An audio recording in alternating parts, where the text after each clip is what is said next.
निभाको दाप्चा यात्रा। एक समयको कुरा हो, अस्ट्रेलिया भन्ने टाढाको देशमा निभा नाम गरेकी एउटी 4 वर्षकी सानी नानी आफ्नो मम्मी र बाबासँग बस्थिन्। निभा खुब चकचके तर ज्ञानी पनि थिइन्। उनलाई नयाँ ठाउँ घुम्न र त्यहाँका नयाँ कुराहरू जान्न धेरै मन पर्थ्यो। एक दिन निभाको मम्मी बाबाले भन्नुभयो, निभा, हामी नेपाल घुम्न जाने, त्यहाँ तिम्रो मामा पनि हुनुहुन्छ। हामी सबै मिलेर एउटा पुरानो रमाइलो गाउँ घुम्न जान्छौँ। नेपाल जाने कुरा सुनेर निभा खुसीले उफ्रिन्। हो नेपाल जाने, मामालाई भेट्ने। उनले आफ्नो सानो झोलामा खेल्ने कुराहरू र मनपर्ने किताबहरू हाल्न थालिन्। केही दिनपछि निभा आफ्नो मम्मी र बाबासँग हवाई जहाज चढेर नेपाल आइपुगिन्। काठमाडौँमा उनीहरूको मामाले स्वागत गर्नुभयो। मामालाई देखेर निभा दङ्ग परिन् र दौडेर गएर अँगालो हालिन्। मामा, हामी त्यो पुरानो गाउँ कहिले जाने? निभाले सोधिन्। मामाले हाँस्दै भन्नुभयो, भोलि बिहानै जान्छौँ निभा। त्यो गाउँको नाम दाप्चा हो। त्यो काभ्रे जिल्लामा पर्छ। भोलिपल्ट बिहानै निभा, मम्मी, बाबा र मामा गाडी चढेर दाप्चातिर लागे। बाटोमा हरिया डाँडाहरू, साना ठुला घरहरू र घुमाउरो बाटो देख्दा निभालाई रमाइलो लागिरहेको थियो। गाडी गुडुडु गर्दै अघि बढ्यो। मामा, दाप्चा कस्तो ठाउँ हो? निभाले सोधिन्। मामाले भन्नुभयो, निभा नानी, दाप्चा एउटा धेरै पुरानो ऐतिहासिक नेवारी बस्ती हो। धेरै पहिले जब गाडीहरू थिएन, मानिसहरू हिँड्दै व्यापार गर्न टाढा टाढा जान्थे। दाप्चा त्यस्तै एउटा मुख्य बाटोमा पर्थ्यो। यहाँ ठुलो बजार लाग्थ्यो। काठमाडौँबाट अरू ठाउँ जाने व्यापारीहरू यहाँ बास बस्थे, यही किनमेल गर्थे। ओहो, त्यस्तो पो? निभाले आँखा ठुलो पारेर सुनि। केही घण्टापछि उनीहरू दाप्चा पुगे। गाडीबाट ओर्लिने बित्तिकै निभाले भनिन्, वाउ, यहाँ त कति धेरै पुराना घरहरू। दाप्चा साँच्चीकै पुरानो देखिन्थ्यो, ऐतिहासिक देखिन्थ्यो। ढुङ्गा र इट्टाले बनेका घरहरू, काठमा बुट्टा कुदिएका झ्यालढोकाहरू, घरहरू एक आपसमा जोडिए जस्तै लाग्थ्यो। गल्लीहरू पनि साना साना ढुङ्गाले छापेका थिए। निभालाई लाग्यो उनी कुनै कथाको किताबभित्र पो छिरेकी छिन्। लौ, अब हामी हिँडेर गाउँ घुमाउँ, बाबाले भन्नुभयो। निभा मम्मीको हात समातेर अघि बढिन्। मामाले बाटोमा देखिने कुराहरू बारे बताउँदै हुनुहुन्थ्यो। हेर त निभा, मामाले एउटा पुरानो घर देखाउँदै भन्नुभयो। यो घरहरू 100औं वर्ष पुराना छन्। यो नेवार समुदायले बनाएका घरहरू हुन्। नेवारहरू धेरै सिपालु हुन्छन्। उनीहरूले यस्ता राम्रा घरहरू, मन्दिर र मूर्तिहरू पनि बनाउँछन्। काठमाडौँ उपत्यकाको सभ्यतामा पनि नेवारहरूको ठुलो देन छ। नेवार भनेको के हो मामा?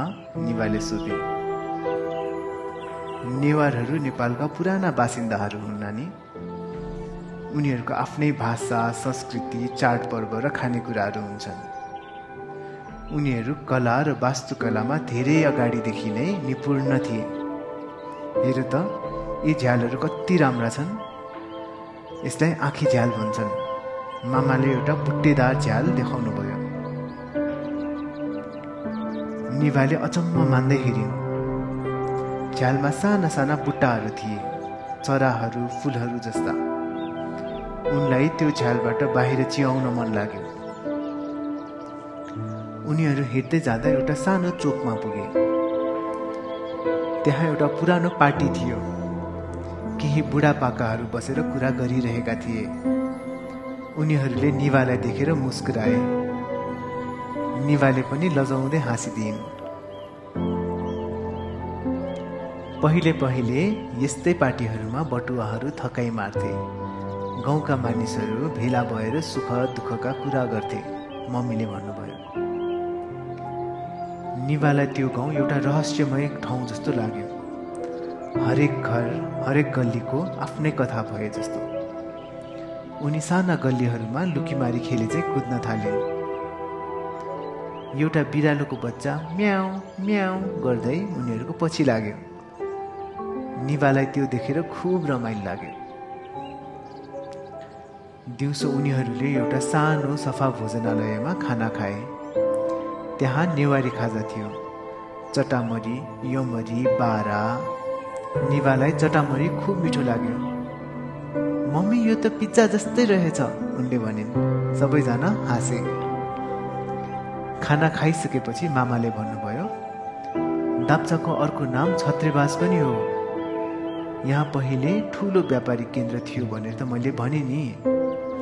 यहाँबाट नुन, मरमसला, कपडा जस्ता सामानहरू पूर्वका पहाडी जिल्लाहरूसम्म पुग्थ्यो। अनि उताबाट घिउ, जडीबुटी, अन्नहरू यता आउँथ्यो। सोच त पहिले कति चहल पहल हुन्थ्यो होला। निवाले आँखा चिम्लेर कल्पना गरिन्। घोडामा सामान बोकेका मान्छेहरू, कराएर सामान बेच्ने पसलेहरू, किन्नेहरूको भिड। उनलाई त्यही समयमा पुगे जस्तो लाग्यो। पहिलो दिनको घुमघामपछि उनीहरू बास बस्ने ठाउँमा गए। त्यो पनि एउटा पुरानो शैलीको तर सफा र आरामदायी घर थियो। झ्यालबाट बाहिर हेर्दा टाढा टाढासम्म हरिया डाँडाहरू देखिन्थे। साँझ पर्दै जाँदा चराहरू चिरबिर चिरबिर गर्दै आफ्नो गुडतिर फर्किरहेका थिए। आज कस्तो लाग्यो त निवालाई दाप्चा? बाबाले सुत्ने बेला सोध्नुभयो। धेरै रमाइलो, यो त साँच्चीकैको एडभेन्चर भयो। त्यो बिरालोको बच्चा पनि कति राम्रो थियो, निवाले भनिन्। उनको आँखा निन्द्राले बिस्तारै झप्किँदै थिए। मम्मीले उनलाई माया गरेर सुताउनु भयो।